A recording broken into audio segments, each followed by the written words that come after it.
राष्ट्रीय शिक्षा नीति 2020 को वास्तविक रूप देने के लिए राष्ट्रीय स्तर पर एक पाठ्यचर्या 2022 में बनाई गई, जिसे हम कहते हैं राष्ट्रीय पाठ्यचर्या की रूपरेखा 2022 एनसीएफ 2022। इसमें एक और शब्द है फाउंडेशनल और फिर स्टेज, यानी कि आधारभूत अवस्था। इसको हमारे राष्ट्रीय शिक्षा नीति में परिभाषित किया गया है। 3 वर्ष के बाद जब बच्चा आंगनवाड़ी में प्रवेश लेता है, जहाँ बच्चा खेल के आधार पर अपना विकास करता है, मुख्य रूप से अनुभव के आधार पर बच्चा सीखता है। पहली बार बच्चा माता पिता परिवार को छोड़कर अपने जैसे बच्चों के साथ बातचीत करना, संवाद करना सीखता है, अपने काम स्वयं से करना सीखता है। ये तमाम जो चीज़ें बच्चा सीखता है, उसके लिए ही मुख्य रूप से जो आंगनवाड़ी हैं, बाल वाटिका हैं, वे बनाए गए। और उसके बाद कक्षा 1 और फिर 2, इसमें कुल 5 वर्षों तक बच्चा इस अवस्था में रहता है और इसे ही फाउंडेशनल स्टेज कहा गया है। अगर आप सीटेट की तैयारी कर रहे हैं या ब्रिज कोर्स की, ये आपके लिए बहुत महत्वपूर्ण है। हम इस वीडियो में इसी की जानकारी लेने वाले हैं। जैसा कि आपको हमने बताया कि राष्ट्रीय शिक्षा नीति 2020 को वास्तविक रूप देना है, तो उसके लिए ही यह पाठ्यचर्या बनाई गई है, ताकि जो कक्षा कक्ष है उस तक पहुंच हो। जो भी बातें हमारी नीति में बताए गए हैं, उसको वास्तविक रूप में कक्षा में किस प्रकार से लागू किया जाना चाहिए, ये तमाम चीज़ें हमारी पाठ्यचर्या का ही हिस्सा है। यहाँ पर जैसा कि मैंने आपको बताया कि फाउंडेशनल स्टेज, जब बच्चा 3 वर्ष का होता है तो 3, 4, 5 ये 3 वर्ष, और उसके बाद जब बच्चा 6 वर्ष का हो जाता है तो कक्षा 1 में उसका प्रवेश होता है, और उसके बाद फिर 2 में बच्चा, और फिर ये 5 वर्ष की अवस्था पूर्ण हो जाती है। तो ये हमें आज की इस वीडियो में इसी को देखना है। इस दौरान बच्चा सीखने की नींव बच्चे की रखी जाती है। एक प्रकार से जब मकान बनाया जाता है तो जो उसका आधार होता है उसे मजबूत बनाया जाना चाहिए। अगर आधार मजबूत नहीं रहेगा तो संभव है कि मकान कमज़ोर होगा, गिर भी जाएगा। यही बात ध्यान में रखते हुए यह प्रयास किया गया कि हमारा आधार या बच्चे का आधार मजबूत हो, क्योंकि आधार मजबूत होगा तो वह बच्चा जब कल राष्ट्र की सेवा में लगेगा तो 100% अपना देगा। अगर वह बच्चा स्वयं ही कमज़ोर हो और उसे अनुभव न हो, तो अनुभवहीन हो, तो फिर उसके सामने समस्या होगी। जैसे हमने देखा है कि बच्चे जब कक्षा 1 में प्रवेश लेते हैं तो उन्हें कक्षा में बैठने का, बातचीत करने का, अपने माता पिता को छोड़कर अकेले रहने का अनुभव नहीं होता है। तो हमारी फाउंडेशनल स्टेज की जो अवस्था है, जिसमें 3 वर्ष बच्चों को खेल के आधार पर गतिविधियां कराई जाती हैं, उस दौरान बच्चे इन गुणों को सीखते हैं। और यह प्रयास होना चाहिए कि सभी के लिए यह अनिवार्य हो, समान रूप से लागू हो। ऐसा हम बहुत से विद्यालयों में हमने देखा है कि LKG UKG के माध्यम से बच्चों में इस प्रकार की गतिविधियां, इस प्रकार के गुणों को सिखाया जाता है, परंतु राष्ट्रीय स्तर पर एक जो पाठ्यचर्या है वह सभी के लिए अनिवार्य रूप से निर्देश दे और उसके बाद उसका सभी राज्य पालन करें, यह अनिवार्य होना चाहिए, और यही हुआ है। इसी क्रम में ECCE बनाए गए हैं। आंगनवाड़ी और बाल वाटिका को मजबूत किया गया है, क्योंकि आप सभी जानते हैं पूरी स्कूली शिक्षा उसी अवस्था पर, बच्चे की प्रारंभिक अवस्था पर टिकी होती है। बात पाठ्यचर्या की हम करेंगे। पाठ्यचर्या क्या है? पाठ्यचर्या का मतलब क्या किताब या सिलेबस है? नहीं। पाठ्यचर्या का मतलब वह सभी अनुभव है जो बच्चा अपने स्कूल या किसी शैक्षिक संस्था में प्राप्त करता है। यानी बच्चा विद्यालय में आता है, पढ़ता है, पढ़ने के अलावा वो किस प्रकार से उस बच्चे को पढ़ाया जा रहा है, पढ़ने के कौन से साधन हैं, बच्चा किन साधनों के द्वारा बच्चे अध्यापक उसे तमाम चीज़ों का प्रयोग करके सिखाते हैं, बच्चे का आकलन किस प्रकार से हो रहा है, ये तमाम चीज़ें पाठ्यचर्या का ही अंग हैं। जैसे यहाँ पर बताया गया है कि पाठ्यचर्या में शैक्षिक लक्ष्य, जैसे कक्षा 1 में प्रवेश करने के समय उसके बच्चे के माता पिता यह साथ सोचते हैं कि शायद 1 पास करने के बाद मेरा बच्चा कुछ बोलने में, कुछ लिखने में सक्षम हो जाएगा। उन्होंने एक शैक्षिक लक्ष्य निर्धारित किया, तो वह पाठ्यचर्या का हिस्सा है। बच्चे को क्या पढ़ाया जा रहा है, वह भी पाठ्यचर्या का हिस्सा है। बच्चे को कैसे पढ़ाया जा रहा है, क्या रटंत आधारित पढ़ाया जा रहा है, जो हमारी प्राचीन परंपरा रही है, जिसमें रटने पर जोर दिया जा रहा है, या खेल के आधार पर, या अनुभव के आधार पर, ये तमाम जो पढ़ाने के तरीके हैं या सिखाने के तरीके हैं, वो सभी शिक्षा शास्त्र जो पूरा का पूरा है वह पाठ्यचर्या का ही हिस्सा है। इसके अलावा बच्चों का आकलन किस प्रकार से किया जाता है, शिक्षण अधिगम सामग्री, कक्षा और स्कूल का वातावरण और स्कूल की संस्कृति और व्यवहार, ये सभी चीज़ें पाठ्यचर्या का हिस्सा है। यानी कि पाठ्यचर्या से आशय है कि बच्चा कक्षा के अंदर और बाहर क्या अनुभव करता है सीखने की प्रक्रिया के दौरान, वे सभी पाठ्यचर्या के ही हिस्से हैं। पाठ्यचर्या को अन्य बहुत से तत्व प्रभावित करते हैं। कुछ ऐसी चीज़ें हैं जो पाठ्यचर्या का हिस्सा न भी हों लेकिन उसके क्रियान्वयन को गहराई से प्रभावित करती हैं। जैसे माता पिता, अगर माता पिता बच्चे के पढ़ाई में, बच्चे के सीखने में इंटरेस्टेड हैं, रुचि ले रहे हैं, तो निश्चित ही बच्चा बेहतर सीखने वाला बनेगा। लेकिन अगर माता पिता की दिलचस्पी बच्चे के प्रति नहीं है तो कहीं ना कहीं बच्चा भी, उसका प्रभाव बच्चे पर पड़ेगा, उसके सीखने पर, उसके विकास पर। इसलिए यह भी आवश्यक है कि शिक्षक बेहतर हों, उनकी दक्षता भी बेहतर हो, वे बेहतर हों, दक्ष हों, अभिभावक और समुदाय की भागीदारी हो बच्चे के सीखने में, संसाधनों की उपलब्धता हो और प्रशासनिक और सहयोगी ढांचा हो। अगर एक गांव में ग्राम के प्रधान के द्वारा एक प्रयास किया जा रहा है कि खेलने के सामान बच्चों को उपलब्ध कराए जा रहे हैं, मैदान का सुंदरीकरण किया जा रहा है जहाँ पर बच्चे सुबह या शाम जाकर खेलते हैं, तो फिर उस प्रधान की भी एक भूमिका हो गई, बच्चे को वे सिखा रहे हैं। तो कहीं ना कहीं वे उस बच्चे के पाठ्यचर्या का हिस्सा तो नहीं है, लेकिन उन्होंने इसको प्रभावित किया, बच्चे को खेलने का एक परिवेश मिला, सीखने का एक परिवेश मिला। इसलिए पाठ्यचर्या कोई दस्तावेज नहीं कही जा सकती, एक जीवंत प्रक्रिया है जिसमें सभी कहीं ना कहीं प्रत्यक्ष रूप से या अप्रत्यक्ष रूप से इस पूरी पाठ्यचर्या को हमारे प्रभावित करते हैं। इसमें आप एनसीएफ की भूमिका अगर देखें तो आप सभी जानते हैं कि भारत विविधताओं का देश है। भारत की संस्कृति, भाषा, अलग अलग परंपराएं, भौगोलिक परिस्थितियां सब अलग अलग हैं। हमारी नीति यह मानती है कि राज्यों को और शिक्षकों को स्वायत्तता मिलनी चाहिए ताकि वे अपने संदर्भ के अनुसार पाठ्यचर्या विकसित कर सकें। यानी बिहार में पढ़ने वाला बच्चा, उसकी ज़रूरतें अलग हैं, केरला का बच्चा, उसकी ज़रूरतें अलग हैं, और जम्मू कश्मीर की संस्कृति, परिवेश, वहाँ के बच्चा, उसकी संस्कृति अलग है, परिवेश अलग है, तो उसकी ज़रूरतें भी अलग होंगी। तो उन ज़रूरतों को ध्यान में रखते हुए हर राज्य अपने स्तर से संबंधित शिक्षा नीति को ध्यान में रखते हुए पाठ्यचर्या तैयार करें और उसमें किन मूल बातों का ध्यान रखें, वही हमारी पाठ्यचर्या में निर्देशित है कि हाँ, इन चीज़ों का विशेष ध्यान रखना है। जैसे खेल आधारित गतिविधि बच्चे को करानी है तो वह चाहे केरला का बच्चा हो, चाहे बिहार का बच्चा हो, चाहे जम्मू कश्मीर का बच्चा हो, उन सभी के लिए आवश्यक है कि खेल के आधार पर गतिविधियाँ होनी चाहिए। हाँ, कहीं बच्चे अलग चीज़ों से खेलते हैं, कहीं के बच्चे कुछ अलग चीज़ों से खेलते हैं। गुजरात की संस्कृति अलग है तो गुजरात की संस्कृति से संबंधित जो चीज़ें हैं वह वहाँ के बच्चे को उपलब्ध कराई जाएं, और बिहार की संस्कृति अलग है तो बिहार के परिवेश की जो संस्कृति है, बिहार से संबंधित जो चीज़ें हैं वह वहाँ के बच्चे को उपलब्ध कराया जाए। तो इस प्रकार से लचीलापन व्यवहार हमारी पाठ्यचर्या ने अपनाया है। हर राज्यों के लिए कोई सख्त कानून नहीं है कि इस प्रकार से ही आपको करना है। आपको अपनी विविधताओं का ध्यान में रखते हुए हमारी शिक्षा नीति को भी ध्यान में रखते हुए आगे बढ़ना है। इसलिए एनसीएफ, जैसा कि यहाँ बताया गया है, कि कोई एक पाठ्यचर्या नहीं थोपती बल्कि एक गाइड करती है, हमको एक मार्गदर्शक ढांचा तैयार करके देती है, लक्ष्य तय कर देती है, एक सिद्धांत है, ठीक है, मूलभूत सिद्धांत है कि इस चीज़ पर आपको कायम रहना है, और एक दिशा दिखाती है। जैसे अभी हमने आपको उदाहरणों के माध्यम से पहले इस चीज़ को समझा दिया है, और उसी को ध्यान में रखते हुए फिर राज्य, बोर्ड और फिर शिक्षक अपनी पाठ्य पुस्तकों को, पाठ्यक्रम को और जो भी आकलन की विधियां हैं उसको विकसित करते हैं। अब हम देखते हैं हमारी पाठ्यचर्या का मुख्य लक्ष्य क्या है। ध्यान दीजिएगा, ये फाउंडेशनल स्टेज की चर्चा हो रही है, एक स्कूल एजुकेशन है वो 2023 का है, उसकी चर्चा अलग पार्ट में होगी।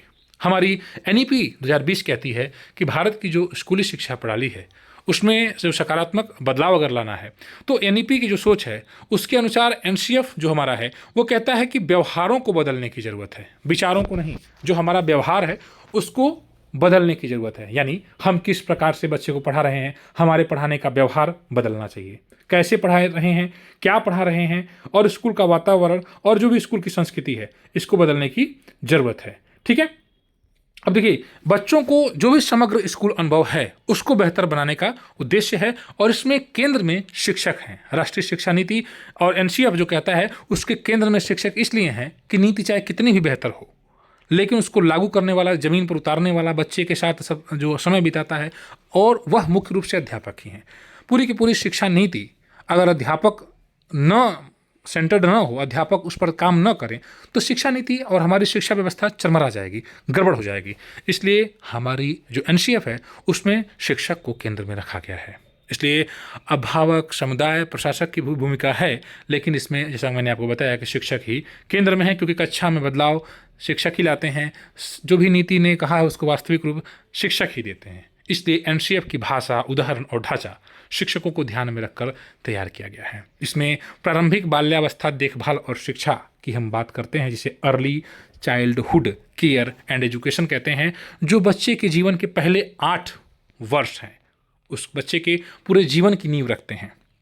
जैसा कि हमने पहले भी चर्चा की कि अगर बच्चा प्रारंभ में ही कमज़ोर हो, उसे पोषण न मिले, उसका बेहतर विकास न हो, शारीरिक विकास न हो सके, मानसिक विकास न हो सके, उसे वे चीज़ें उपलब्ध नहीं कराई जाएँ, तो फिर बच्चे का आधार कमज़ोर होने के नाते फिर निकट भविष्य में फिर उसके लिए गंभीर समस्या होगी। फिर उसका प्रभाव उसके जीवन भर, पूरे जीवन पर पड़ेगा और एक देश के नागरिक के रूप में अपना वह 100% नहीं दे पाएगा।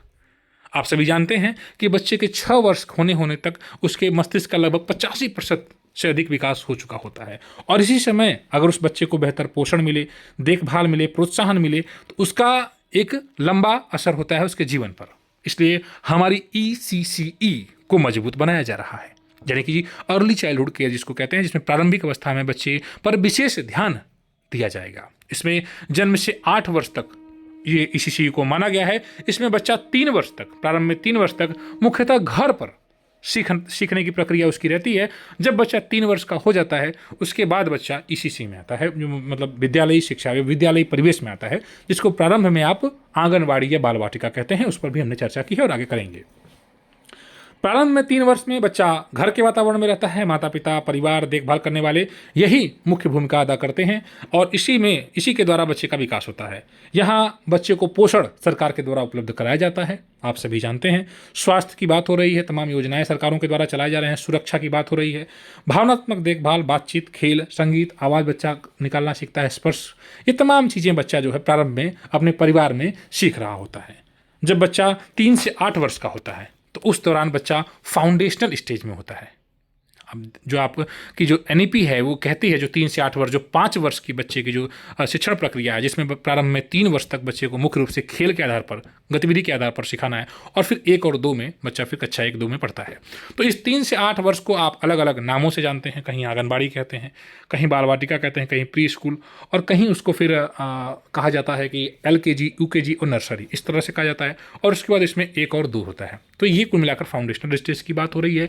और उच्च गुणवत्ता वाली ECC भी हमारे लिए अनिवार्य है, क्योंकि यहाँ बच्चे को क्या किया जाता है प्रारंभिक अवस्था में, स्वयं सहायता कौशल, यानी बच्चा जो अपना काम अपनी माँ से करवाता था, अपने शर्ट के बटन स्वयं बंद करता था, माफ करिएगा, अपने शर्ट के बटन अपनी माँ से बंद करवाता था या पिता से बंद करवाता था, वह विद्यालय में या ECC में आने पर स्वयं से बंद करने का प्रयास करता है। माँ टिफ़िन देती है तो स्कूल में आकर ECC में बच्चा स्वयं से टिफ़िन को खोलने का प्रयास करता है। अपने काम, उसे प्यास लगती है तो खुद जाकर बच्चा पानी पीने का काम करता है, जो एक आदेश पर उसकी माँ उसको पहले या उसका परिवार उसको पिला देता था। तो कहीं न कहीं एक जो बेहतर गुण है, बच्चा धीरे धीरे सीखने की प्रवृत्ति होती है। बच्चे अपने काम को स्वयं से करना सीखता है, जिसे हम कहते हैं स्वयं सहायता कौशल। जब बच्चा अभी अपने परिवार तक था, उसका दायरा बढ़ता है। जब वह आंगनबाड़ी में आकर बैठता है, अपने जैसे बच्चों को देखता है, हंसते हुए, मुस्कुराते हुए संवाद करना शुरू करता है, बातचीत करता है, तो सामाजिक व्यवहार भी उसका बेहतर होता है। बच्चा सामाजिक नियमों को भी सीखता है। कोई चीज़ लाता है तो अपने दोस्त बनाते हैं, दोस्तों को भी देता है। मिल बांट कर एक जो शेयरिंग होती है उसकी प्रवृत्ति सीखता है।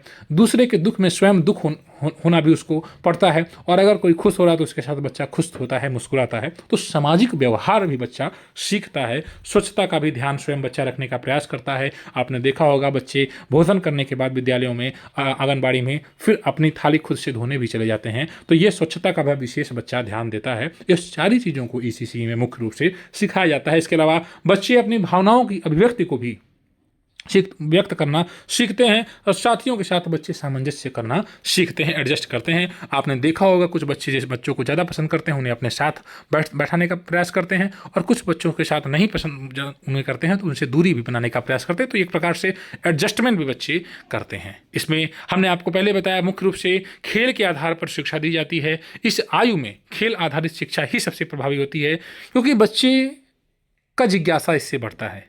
आपने देखा होगा, बच्चे के सामने कोई ऐसी वस्तु रख दें खेलने की, तो उस बच्चा उस वस्तु को देखकर बड़ा आकर्षित होता है, उसको पकड़ने की, लेने की इच्छा उसकी होती है। एक छोटे से बच्चे के सामने अगर आपने एक खिलौना रख दिया, गाड़ी रख दिया प्लास्टिक का, या फुटबॉल रख दिया, वॉलीबॉल, छोटी सी गेंद रख दी प्लास्टिक की, तो बच्चा उसको देखकर खेलने के प्रयास करता है। बच्चे गुड्डे और गुड़ियों का खेल खेलते हैं। आपने देखा होगा, हमारी संस्कृति में भी इस प्रकार से रहे हैं जिसमें गुड्डे गुड़ियों का खेल कराया जाता रहा है। बच्चे इसमें रचनात्मकता विकसित करते हैं। बच्चे अपने गुड़ियों का बाल झाड़ते हैं, बच्चियाँ बाल झाड़ती हैं। आपने देखा होगा कि बहुत से अभी जो जब शॉपिंग वगैरह आप करने जाते हैं तो बहुत सी चीज़ें ऐसी मिलती हैं जिसमें बच्चे को जो डॉक्टरी से संबंधित, जैसे स्टेथोस्कोप होता है छोटा सा प्लास्टिक का, और तमाम चीज़ें उसमें दवा छोटे छोटे होते हैं, और भी तो ऐसी चीज़ें होती हैं। आपने देखा होगा, अनुभव भी किया होगा, उसके सहारे बच्चे अपनी रचनात्मकता को भी दिखाते हैं। वह जाते हैं, जिद करते हैं और अभिभावक उनके लिए खरीदते हैं। तो बच्चे उन चीज़ों के माध्यम से अपना रचनात्मकता भी विकसित करते हैं। अध्यापकों के द्वारा विद्यालयों में भी ये चीज़ें उपलब्ध कराई जाती हैं जिससे बच्चे इस कार्य को करते हैं। सहयोग और टीम वर्क सिखाते हैं, और सहानुभूति, ठीक है, और करुणा भी विकसित करते हैं। यानी खेल जो है सीखने का सबसे प्राकृतिक तरीका है। बच्चा जब बातचीत कर रहा है, खेल रहा है, तो वह सीख रहा है। इसमें यह भी ध्यान दिया जाएगा, 3 वर्ष से 8 वर्ष की उम्र में साक्षरता और संख्या ज्ञान यानी FLN पर भी काम किया जाएगा। 8 वर्ष तक की बात हो रही है। इसमें बच्चे को भाषाई ज्ञान थोड़ा बहुत, जैसे 8 वर्ष यानी कि आप कक्षा 1 और 2 के बच्चे से क्या उम्मीद कर सकते हैं, आप उस चीज़ को समझें। हर राज्य का अपना अपना उस संबंध में निर्देश है। अक्षर, संख्याएं, बेसिक गिनती, आकृतियाँ, ड्राइंग, कला और संगीत, इन सारी चीज़ों का बच्चा सामान्य जानकारी रखता हो। और इन सब का उद्देश्य है कि बच्चे को बुनियादी साक्षरता हो, यानी 1 और 2 की जो बुनियादी लक्ष्य निर्धारित किए गए हैं, जिसे आप निपुण भारत कहें, आप इसके पहले प्रेरणा कह रहे थे, और इसके पहले भी आप अन्य नामों से उसको जान रहे थे। तो इसके द्वारा उद्देश्य यही है कि वास्तव में बच्चे को बुनियादी जो साक्षरता है, एक कक्षा 1 के बच्चे को कम से कम क्या जानना चाहिए, या 2 का बच्चा क्या जाने, उसको बच्चा अर्जित कर सके। आप जानते हैं, सामान्य जोड़, सरल जोड़, हासिल के जोड़, आसान जोड़, इस प्रकार के आप गणित में बच्चों को सिखाते हैं, बताते हैं। उसी प्रकार से भाषाई भी ज्ञान बच्चों को आप कराते हैं।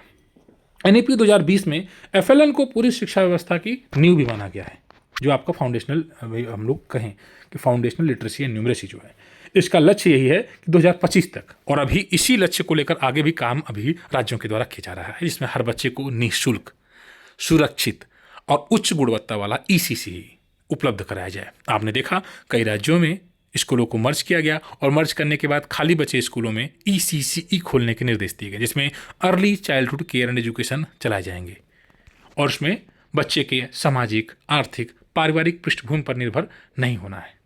ठीक है, यानी कि ECCE जो एक नई चीज़ आई है, जो वास्तव में प्रारंभ में बच्चा 3 वर्ष तक पढ़ रहा है, वो मुख्य रूप से उसी को ध्यान में रखकर तैयार की गई है। आंगनबाड़ी को मजबूत बनाने का प्रयास किया जा रहा है। इसमें सरकार खर्च कर रही है, लेकिन यह खर्च वास्तव में खर्च ना होकर निवेश है, क्योंकि वह खर्च उस बच्चे पर किया जा रहा है। सभी जानते हैं कि जो ECC पर खर्च होगा, यानी कि बच्चे के भविष्य पर खर्च होगा, और बच्चा जब मजबूत बनेगा तो फिर आने वाले समय में वह बेहतर, हमारे देश का नागरिक बेहतर बनेगा और हमारे देश को और आगे ले जाएगा। और अगर वह पहले ही कमज़ोर हो गया, वह स्वयं विकास अपना नहीं कर पा रहा, तो फिर उससे क्या उम्मीद की जाएगी, क्या ही वह देश का विकास करेगा। इसलिए हमारा शोध भी यह कहता भी है कि ECC पर खर्च करने का मतलब भविष्य में हम निवेश कर रहे हैं। इससे सीखने में जो देरी है वह कम होती है, और समाज और देश दोनों को दीर्घकालिक लाभ होता है। इसलिए अच्छी ECC अच्छे नागरिक बनाएगी, आर्थिक विकास में मदद करेगी, और समानता और न्याय को बढ़ावा देगी।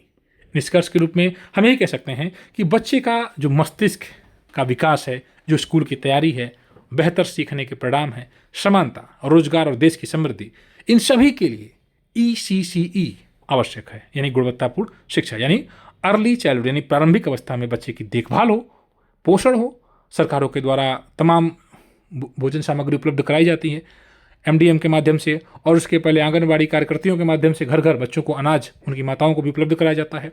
तो ये प्रारंभिक अवस्था में देखभाल भी बच्चे का हो रहा है। कोई समस्या है, आपने देखा होगा, बच्चे की देखभाल के लिए बच्चे को कोई समस्या ना हो, तमाम इंजेक्शन, टीके लगाए जाते हैं बच्चों को।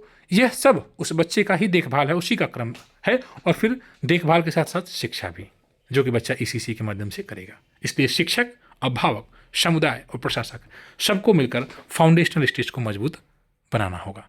इस वीडियो में इतना ही। आगे हम इसका सेकंड पार्ट भी कवर करेंगे, आपके लिए बहुत महत्वपूर्ण होगा। तो आप सीटेट की तैयारी कर रहे हैं या ब्रिज कोर्स की, इसे जरूर सुने और समझें। मिलते हैं नेक्स्ट वीडियो में। धन्यवाद।